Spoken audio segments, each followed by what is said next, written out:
What story stood out in your minds as you watch this? I would have to say that that one pulls on my heartstrings a little bit because I know of a father who, as we were saying, the mother really wasn't in a place to raise the children, boys at that. And she would take the boys to court.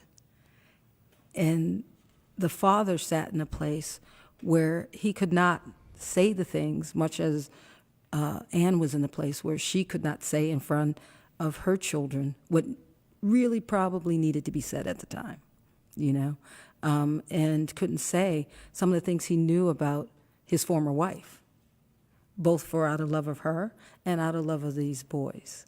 And it took a toll on their relationship. As grown men, they see their father as weak because of the things that the mother instilled in them. And one doesn't even talk to him more than Father's Day and an occasional family get-together. And it's his firstborn son. And his pride and joy when he was an infant. You know, so you see that, and it's a real struggle. And I also know of another gentleman who was in a place where he worked hard his whole life, struggled his whole life, and through not going through the courts, not that she was pursuing it, the court was pursuing it. There was a warrant for his arrest, and he committed suicide. You talked about how one parent speaks about the other. There's two skits in here, the one in the beginning where the father, that court case that you saw. The other skit that they had was the mother and Robin, I'm going to you because you mentioned not wanting to say certain things about the father of your children or in front of them or to have them aware. And there was another skit in there where the mother's telling the young man that, you know, she hates him. He reminds her of the father. T.D. Jakes goes after that in his book, He Motions. I hate to plug, if you haven't read that book, read the book if you are a man watching this, but I digress. So that was one of the heartbreaking parts of that as well. What storyline struck you the most in this documentary? Well, since you brought up that one, I don't feel like she had any business having those children. You just that's mental abuse on the children. You can't do that. You know, you might want to, but that's what your girlfriends are for. You know, Right. you just can't. That one was very heart-wrenching. Also, the one, like I mentioned, the gentleman that was trying to, you know, support his kids, keep a place to have his kids, and still be able to pack school lunches for them. You know, that was heart-wrenching because it's heart-wrenching to see and know that he's in that place because you know she's in that place too, and know that there's no real answer and that the kids are the ones that are suffering. And so, you know, going forward, since we can't go backward, how do we stop this? And I think at some point we have to say, okay, this is a problem. The system is broken. We may not always agree on all the ways in which it's broken, but where do we go from here? Because we have to work on fixing the system.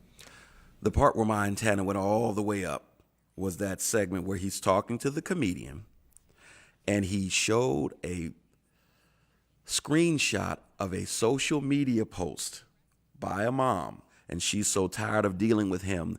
And at the end, she says, I should kill our baby. You remember that part?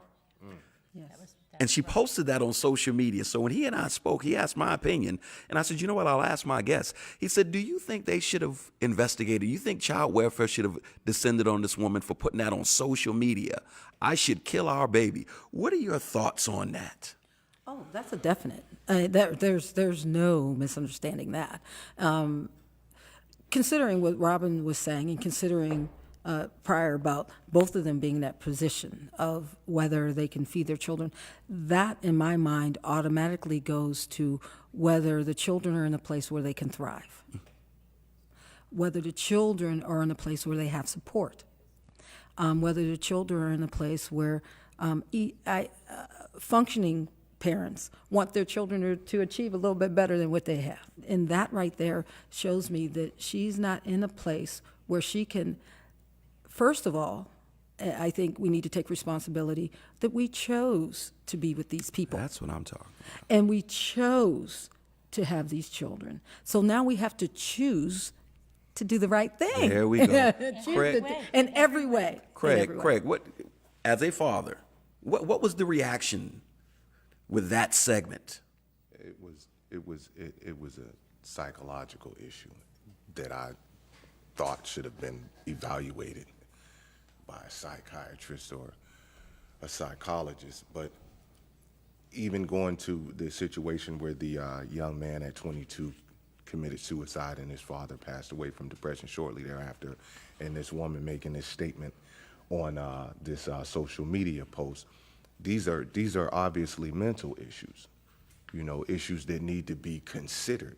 Either you're so far in your emotions and your feelings that your judgment is extremely clouded. So every move that you make is going to be a move made out of emotion, which is no good for the child. As you can see, the young man killed himself, and now she's talking about she should have killed the baby.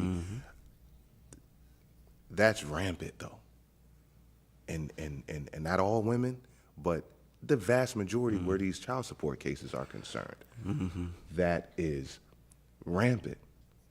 And for this woman to sit in court and say these things about the father of her child, of the 22-year-old that committed suicide, I believe that there was an absence of a psychological evaluation, because if you're trying to help the child, then you should do everything. You should evaluate the mother and evaluate the father, and then make your decision. Because just to go off of, she said that on social media, but who's to say she didn't get in a courtroom or an office where there's an enforcer and put on the "I got it all together" hat? When I saw that, social media it's used as a weapon oftentimes to try to shape the agenda or shape the conversation And it works. where this is concerned.